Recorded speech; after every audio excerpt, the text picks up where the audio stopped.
주님의 평안을 전합니다. 오늘의 말씀은 잠언 19장입니다.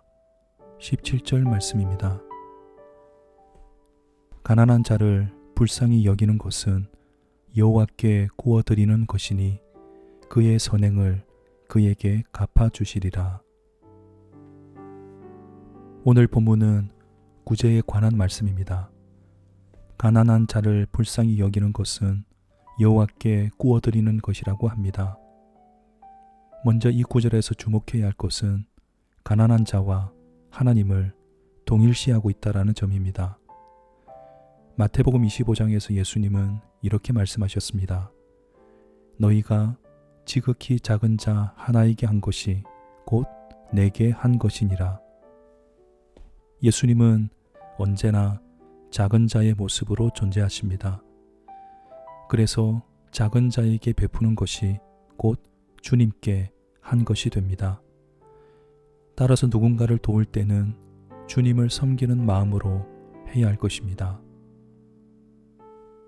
다음으로 주목해야 할 점은 하나님께 구워드린다라는 표현입니다. 이 말은 하나님을 빚지게 한다라는 뜻입니다. 빚은 좋은 말이 아닙니다. 빚을 지면 부담스럽습니다. 그런데도 빚을 졌다고 하신 까닭은 하나님이 반드시 갚으시겠다라는 뜻을 강조하기 위해서입니다. 우리가 누군가에게 베푼 친절과 사랑을 하나님은 결코 잊지 않으십니다. 장부에 적어두셨다가 언젠가 꼭 갚아주십니다. 고린도후서 8장을 보면 바울이 고린도 교회 성도에게 구제를 가르치는 내용이 나옵니다.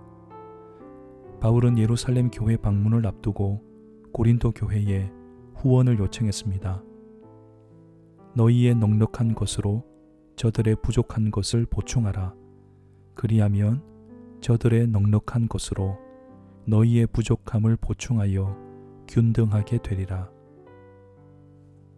고린도 교회는 재정이 넉넉했고 예루살렘 교회는 가난했습니다. 반면 예루살렘 교회는 영적 자산이 풍부했습니다. 그래서 고린도 교회가 물질로 예루살렘 교회를 도우면 예루살렘 교회는 영적인 은혜를 고린도 교회에 나누어 준다라는 것입니다. 여기서 중요한 말이 균등이라는 단어입니다. 구제는 일방적인 희생이 아닙니다.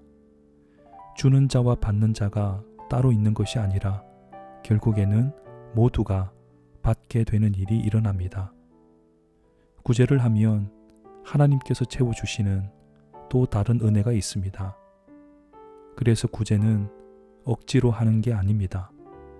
구제하면 내가 손해보는 게 아니라 오히려 더 많이 채워지게 됩니다. 구제는 하나님께 투자하는 것입니다. 이 투자는 절대 실패하지 않습니다. 100배의 결실을 돌려받게 될 것입니다.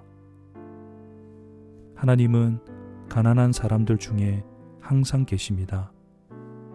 따라서 구제는 긍휼의 마음을 넘어서 하나님을 예배하는 마음으로 해야 합니다. 하나님께 하듯 모든 일을 사랑으로 대하기를 간절히 기도합니다. 자비의 주님, 이미 받은 은혜가 너무나 크기에 은혜를 나누는 일은 너무나 당연한 줄로 믿습니다. 자신의 전부를 내어주신 주님을 생각하면서 우리도 구제하는 일을 힘쓰게 하옵소서. 우리 주 예수님의 이름으로 기도합니다. 아멘.